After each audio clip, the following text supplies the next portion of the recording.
Hello friends, welcome to our YouTube channel.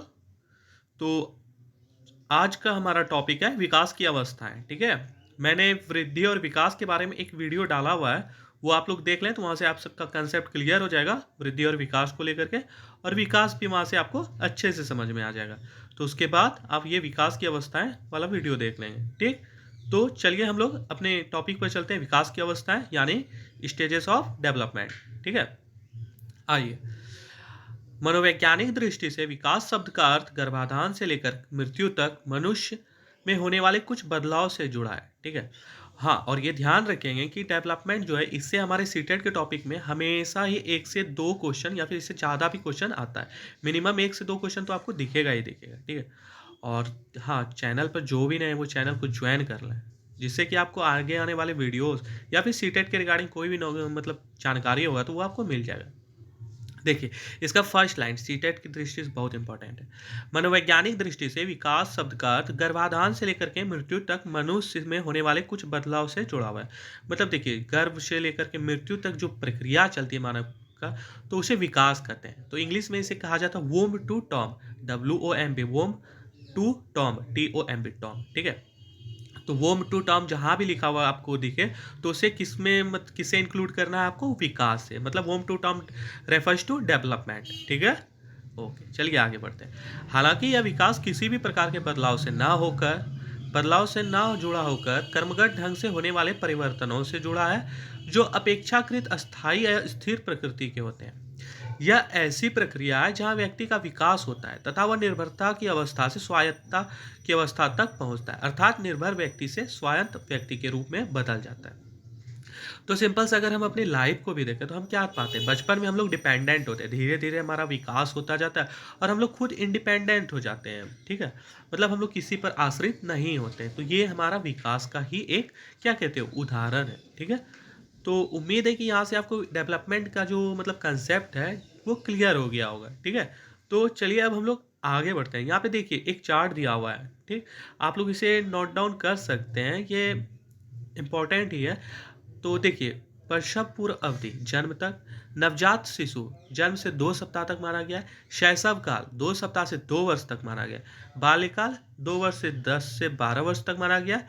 तो बाल्यकाल को जो है ना आपका, तो पूर्व बाल्यकाल और उत्तर बाल्यकाल में बांटा गया है। तो पूर्व बाल्यकाल कब से रहता है, 2 वर्ष से 6 वर्ष तक, उत्तर बाल्यकाल 6 वर्ष से 12 वर्ष तक। ठीक है, तो देखिए फिर उसके बाद क्या आता है, बाल्यकाल के बाद पूर्व किशोरावस्था। ठीक है, तो लड़कियां पूर्व किशोरावस्था में 11 से 13 वर्ष और लड़के 12 से 14 वर्ष। फिर देख लीजिए किशोरावस्था 13 से 17 वर्ष, उत्तर किशोरावस्था 17 वर्ष से 20 वर्ष तक, वयस्क अवस्था 21 वर्ष से 40 वर्ष, मध्य अवस्था 40 वर्ष से 60 वर्ष, वृद्धावस्था 60 वर्ष से आगे। ठीक है, तो और ये ध्यान रखें, ये चार्ट आपको हर बुक में अलग अलग मिल सकता है, क्योंकि मनोवैज्ञानिकों का जो मतलब मत है विकास के स्टेजेस को लेकर के, वो सभी का भिन्न भिन्न है, इस पर कोई एग्री नहीं कर पाते हैं। ठीक है, कहीं पे आपको किशोरावस्था 13 वर्ष से 19 वर्ष तक मिलेगा, यानी कि टीन वाला, जिसके पीछे टीन लगा, जैसे 30 to 19, तो यहाँ तक आपको किशोरावस्था मिलेगा। ठीक है, और ध्यान रखेंगे हमारा जो सीटेट में क्वेश्चन आता है वो किशोरावस्था तक ही जनरली पूछा जाता है। जैसे किशोरावस्था को आपको पता ही होगा कि आंधी और तूफान का काल कहा गया है। ठीक है, तो ये सब आप लोग ध्यान रखेंगे। तो चलिए अब हम लोग आगे बढ़ते हैं। तो देख लेते हैं विकास की अवस्था है। हमारे लिए यह समझना अति आवश्यक है कि विकास की दृष्टि से प्रत्येक बच्चा अनोखा होता है। भले ही कुछ अंतर के साथ सभी बच्चों में कुछ साझा विशेषताएं भी पाई जाती है। देखिए, हर बच्चे में क्या होता है ना कि विकास अपना अपना अलग अलग मतलब टाइप से डेवलप करता है। ठीक है, मतलब जिससे उनको इन्वायरमेंट मिलेगा तो वैसा वो लोग विकास अपना करते जाते हैं। ठीक, चलिए, ऊपर तालिका में दर्शाई गई जीवन की विभिन्न अवस्थाओं में से 3 अवस्थाएं, अर्थात पूर्व बाल्यकाल, परवर्ती बाल्यकाल तथा किशोरावस्था, किसी बच्चे के समग्र विकास तथा शिक्षा में नितांत महत्व रखती है। इसके बारे में हम आगे विस्तार से पढ़ेंगे। ठीक, तो स्टेजेस ऑफ डेवलपमेंट की ना जो मतलब मोस्ट इंपॉर्टेंट 3 पॉइंट्स मतलब टॉपिक्स है, जिसमें कि पूर्व बाल्यकाल, परवर्ती बाल्यकाल तथा किशोरावस्था आता है। तो ये बच्चे के मतलब डेवलपमेंट में बहुत ही इंपॉर्टेंट रोल निभाते हैं, चाहे वो कोई सा भी डेवलपमेंट हो, एजुकेशनल फील्ड में हो या फिर सोशल फील्ड में हो, कोई भी डेवलपमेंट। तो चलिए अब हम लोग पहला वाला देख लेते हैं। पहला है हमारा पूर्व बाल्यकाल में विकास, 2 से 6 वर्ष। ठीक है, तो यह ऐसी अवस्था है जहाँ बच्चा स्वतंत्र रूप से कार्य करना चाहता है। वे नहीं चाहते कि कोई उनके काम में दखल-अंदाज़ी करे। इस अवस्था के दौरान बच्चों के व्यवहार में आक्रामक रवैया, अवज्ञा एवं क्रोध दिखाई देता है। वे खिलौनों के साथ खेलने में काफ़ी समय बिताते हैं। तो देखिए, ये मतलब विकास वाला जो है ना, आप लोग डायरेक्ट अपने लाइफ़ से रिलेट करके देखो, तो आपको ईज़ी वे में समझ में आ जाए। सिंपल सा, हम लोग विच खिलौने से कब खेलते हैं? 6 वर्ष से पहले, मतलब 2 से 6 वर्ष, ठीक है? तो ये हमें रिलेट करके अपने लाइफ से रिलेट करके अगर पढ़ोगे ना, तो इजी वे में समझ में आएगा और कंसेप्ट क्लियर रहेगा। ठीक, चलो फिर आगे बढ़ते हैं।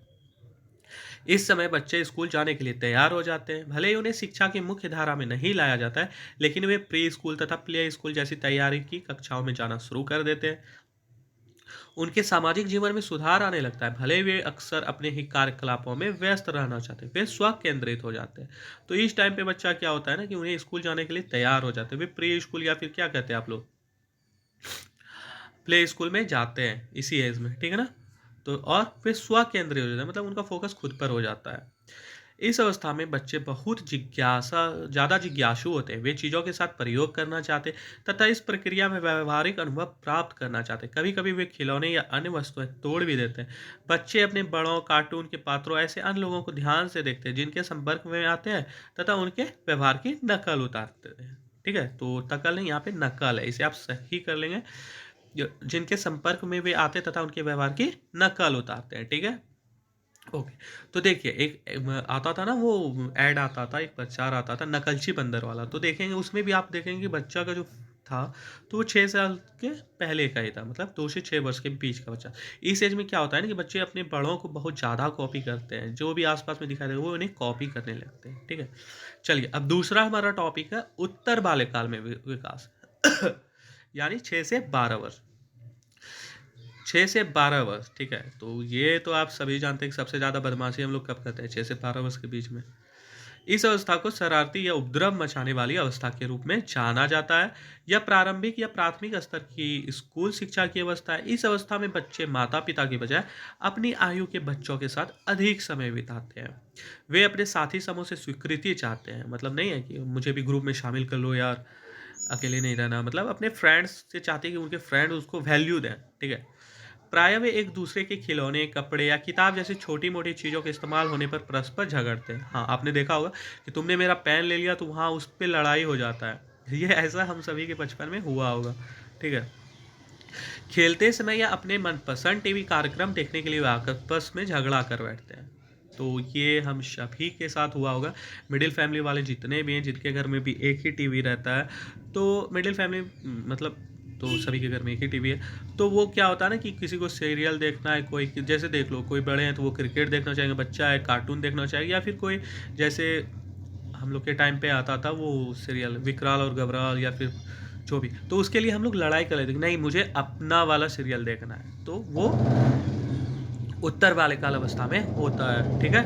चलिए, विकासात्मक प्रक्रिया में यह महत्वपूर्ण अवस्था है। बच्चे स्कूल जाना शुरू कर देते हैं, अतः वे शैक्षिक क्रियाकलापों में व्यस्त हो जाते हैं। वे इस अवस्था में अपना मित्र बनाना शुरू कर देते हैं तथा कुछ बच्चों के साथ दोस्ती परवर्ती अवस्था तक भी चलती रहती है। इस अवस्था में जो कुछ भी सीखते हैं, अनुभव प्राप्त करते हैं, उनका परवर्ती जीवन पर बहुत ज़्यादा प्रभाव पड़ता है, चाहे शैक्षिक क्षेत्र हो या जीवन का अन्य क्षेत्र हो। इस अवस्था में बच्चों में रचनात्मक या सृजनात्मक क्षमताएं विकसित होने लगती है। मतलब ये जो हमारा एक टाइम पीरियड है ना, 6 से 12 साल वाला, तो इस अवस्था में हमारे अंदर क्रिटिकल जो मतलब क्या कहते हैं, क्षमताएं होती है, वो डेवलपमेंट होने लगते हैं, उसका डेवलपमेंट हमारे अंदर होने लगता है। ठीक है? तो हमारा तीसरा वाला है किशोरावस्था में विकास। ये बहुत ही इंपॉर्टेंट है, ठीक है ना? देखिए, व्यक्ति के जीवन में विकास की यह एक महत्वपूर्ण अवस्था है। इस अवस्था में बच्चों को अनेक सामाजिक, जैविक एवं व्यक्तिक परिवर्तनों का सामना करना पड़ता है। कुछ लोग इस आयु को तनाव एवं तूफान का की उम्र भी कहते हैं। तो देखो, किशोरावस्था को क्या आंधी एवं तूफान का भी काल कहा गया है, तनाव एवं तूफान का भी काल कहा गया है। तो ये सब इसे किशोरावस्था को कहा गया है। मैंने किशोरावस्था पर वीडियो डाला हुआ है, वो आप देख लें, तो किशोरावस्था पूरा कंसेप्ट क्लियर हो जाएगा। ठीक, चलो आगे बढ़ते हैं। यह ऐसी संक्रमण अवस्था है जहां बच्चे नए नए ढंग से व्यवहार करना तथा सामाजिक रूप से स्वीकृति पाने के लिए प्रयास करना सीखते हैं। ठीक है? कभी-कभी किशोर-किशोरियाँ अपनी पहचान को लेकर भ्रमित हो जाते हैं तथा इस बारे में वे निर्णय नहीं ले पाते कि वे बड़े हो चुके हैं या अभी भी छोटे बच्चे हैं। इसका एक कारण माता-पिता से मिलने वाले महत्वपूर्ण विरोधाभासी व्यवहार, जो कभी उनके साथ ऐसा व्यवहार करते हैं मानो वे वयस्क हो चुके हैं, जबकि अन्य मौक़ों पर वे उन्हें बच्चे समझते हैं तथा गंभीर मामलों पर उनके साथ विचार करने से बचते हैं। इससे किशोर की सोच निर्धारित होती है तथा वह अपनी पहचान एवं समाज में अपनी भूमिका के बारे में आत्मविश्लेषण करने लगता है। ठीक है? फिर देखिए, किशोरों को समायोजन संबंधित समस्याएँ झेलनी पड़ती है। उत्तर बाल्यावस्था तक माता-पिता और अध्यापक समस्या सुलझाने में उनकी मदद करते हैं, लेकिन अब उन्हें खुद ही सब कुछ करना होता है। इससे उनके मन में असफल होने की आशंका उत्पन्न हो जाती है तथा परिणाम स्वरूप यह दुश्चिंता उनके विकास में बाधक बन जाती है। ठीक है? तो ये जो उनका थॉट है, असफल होने की आशंका जो उत्पन्न हो जाती है उनके अंतर्गत, तो ये उनके विकास में ना बाधक हो जाती है। ठीक है? चलिए आगे बढ़ते हैं। किशोरावस्था अवास्तविकताओं की अवस्था भी है। किशोर-किशोरियों की ऐसी इच्छाएँ और आकांक्षाएँ होती हैं जो उनकी पहुँच से बाहर होती है। काल्पनिक या यथार्थ से परे इच्छाएँ भावनात्मक अस्थिरता का कारण बनती है। इसी अवस्था में अपने करियर और शिक्षा के बारे में इन्हें अनेक महत्वपूर्ण निर्णय लेने होते हैं। तो मोस्टली देखिए हम लोग क्या होता है ना कि 10th 12th हमारा किशोरावस्था के अंतर्गत हो जाता है। फिर उसके बाद हमें डिसाइड करना पड़ता है कि हम अपने करियर में मतलब किस क्षेत्र में जाना चाहते हैं। तो ये सारी किशोरावस्थाएँ में होता है। इसलिए हमारे लाइफ का ना किशोरावस्था बहुत ही इम्पोर्टेंट पार्ट है और माता-पिता को क्या होना चाहिए ना कि किशोरावस्था के अंदर अपने मतलब बच्चों के साथ एक फ्रेंड की तरह ट्रीट करना चाहिए। उन्हें उनके मतलब क्या कहते हो सुख-दुःख स में साथ देना चाहिए। ऐसा नहीं कि वो उन्हें छोड़ दें और उन्हें बैड ट्रीट करें। किशोरावस्था में अगर बच्चे भटक गए, तो वो पूरे जीवन में फिर लाइन पर नहीं आ पाते हैं। इसलिए किशोरावस्था में माता-पिता को बहुत ही सजग रहने की आवश्यकता है। ठीक है? तो चलिए अब हम लोग निष्कर्ष देख लेते हैं।